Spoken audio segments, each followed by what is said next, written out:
Bonjour Pascal Deluit. Bonjour. Politologue à l'Université libre de Bruxelles. C'est un tournant dans la crise que nous connaissons, ces déclarations du Parti socialiste, ou c'est juste une manière de plus d'essayer de mettre la pression sur ses interlocuteurs ?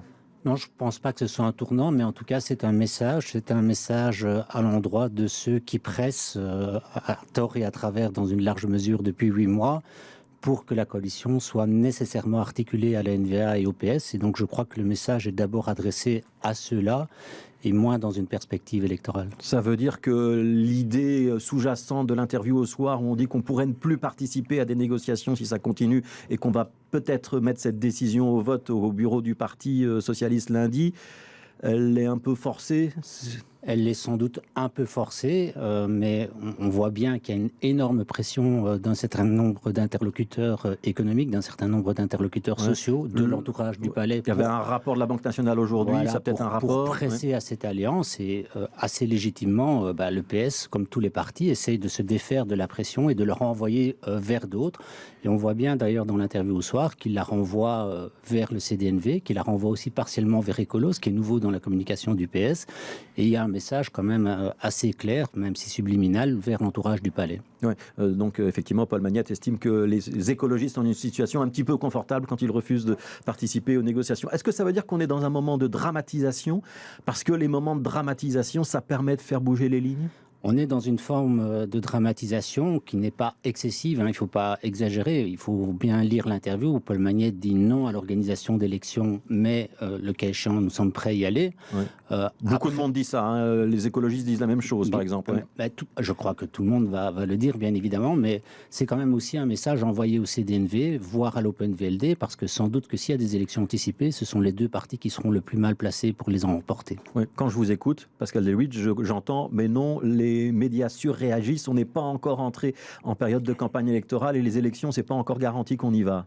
Je pense que dans la sortie médiatique du PS et de Paul Magnette en particulier, il y a une volonté de se défaire d'une énorme pression qui pèse sur eux et sur lui en particulier. Donc c'est défensif quelque part. Oui, c'est plutôt défensif qu'offensif, effectivement. Ouais.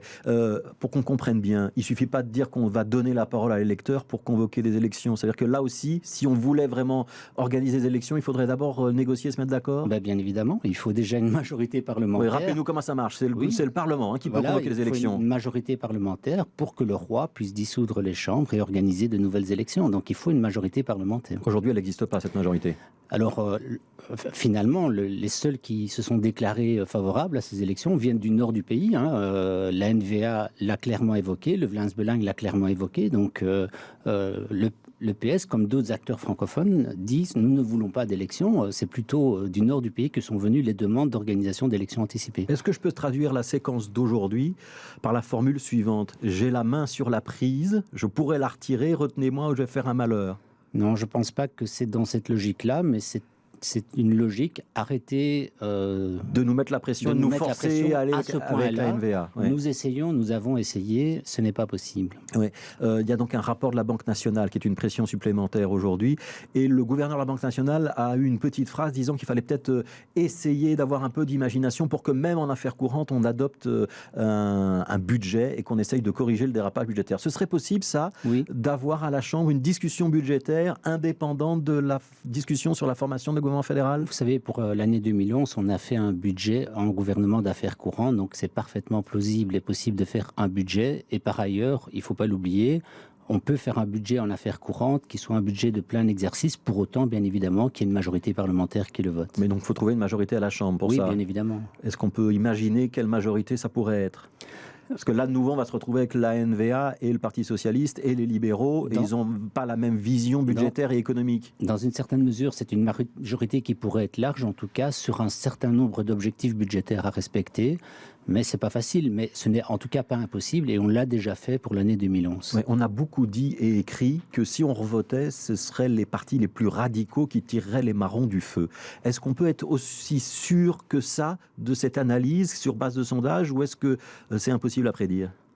La vraie réponse est impossible à prédire parce que ça ne s'est jamais produit, c'est-à-dire on n'a jamais eu d'élection anticipée qui suivait une élection sans qu'un gouvernement de plein exercice. Au surplus, dans un moment de dramatisation, vous pourriez avoir l'effet inverse, c'est-à-dire un effet de rassemblement autour des grands, le PS et le MR dans le spectre francophone, la NVA par exemple dans le spectre néerlandophone. Donc c'est vraiment très difficile à prédire parce que l'agenda sans doute serait centré sur cette idée du destin du pays. Et dans ce cadre-là, il n'est pas sûr que le vote serait aussi périphérique qu'on ne l'imagine. Ouais. Donc peut-être que certains n'ont quand même rien à perdre à aller vers les élections. Ça peut être on joue son va-tout et on voit bien ce qui se passe. Ouais, si, je pense qu'il y a des partis qui ont à perdre à aller aux élections, en particulier le CDNV et l'OpenVLD. Ouais. La Belgique, et donc c'est cette crise qui dure depuis 8 mois maintenant, on a en mémoire les 541 jours de gouvernement. On est une exception ou c'est une tendance lourde des démocraties européennes d'avoir de plus en plus de difficultés avec le morcellement de la vie politique de construire des majorités gouvernementales? C'est une tendance très très lourde. Regardez l'Allemagne, regardez les Pays-Bas, regardez l'Espagne, regardez la Suède, regardez la Finlande. On est dans un temps où former des gouvernements est de plus en plus difficile parce que tout simplement le vote en faveur des grands partis de centre-gauche et des grands partis de centre-droit s'est étiolé dans le sens d'une fragmentation et dans le sens d'un vote pour les partis de droite radicale et de gauche radicale qui participent beaucoup moins souvent à l'exercice des responsabilités. Bon, vous ne croyez pas aux élections pour le mois prochain en tout cas? Pas pour le mois prochain, non. Pascal Deluit, politologue à l'Université libre de Bruxelles, était notre invité. Merci beaucoup.